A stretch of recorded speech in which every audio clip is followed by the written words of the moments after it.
Die With a Smile from Bruno Mars and Lady Gaga. This song has a really cool echo delay on the voice. There's an echo to what's being, trailing off at the end of the vocal part, but then the echo, it's like a shadow that has a life of its own that comes to life. The echo is doing things. The echoes themselves have some things going on with them that sound really, really cool.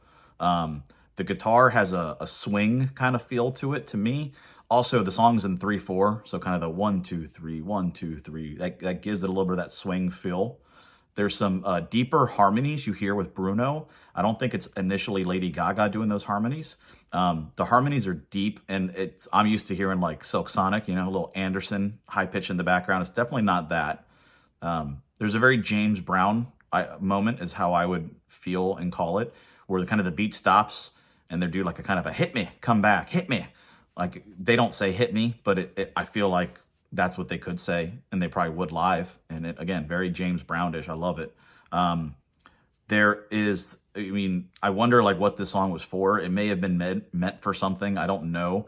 Die With a Smile, and they're all, I want to be there when the world ends with you. Seems like the Fallout show this could have been like maybe written for.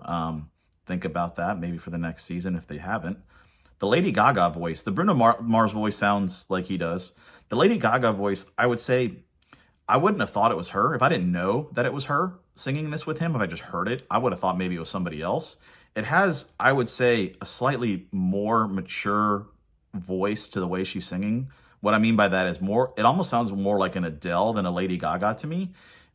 She is just very tasty and professional in how she's singing. She sings great, but she can be a little out there, too. And this is, again, more of a tone down, I would feel like almost Lady Gaga, the way she's singing a little bit. The way the song goes musically, I can hear like the disco ball in my head, if that makes sense.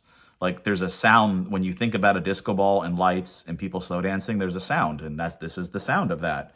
I bet if you went to the Hill Valley High School Under the Sea Enchanted Dance, this is the type of music that you could have been hearing when they were slow dancing for sure. It sounds great. Lady Gaga's great. Bruno Mars is great. But this song does seem a little bit painted by numbers. There was nothing too crazy or different. Maybe musically, it's more sophisticated with the chords and stuff. I ain't Rick Beato to tell you that. I'm just telling you how it sounds to me in my ear. The bridge or something, I thought they could have did something different or something unexpected. And it was all pretty simple, typical stuff. The part where they stopped and did the James Brown hit me was cool. But again, it wasn't like a unique thing you've never heard before. So it's definitely a cool song. It's a good song. I just thought it sounded a little painted by numbers. It wasn't phoned in. They did well. But overall, I was expecting something to change somewhere to be just unexpected, and the James Brown hit me was the closest I got to that. But it was a cool song. Love Lady Gaga. I love Bruno Mars. Check it out.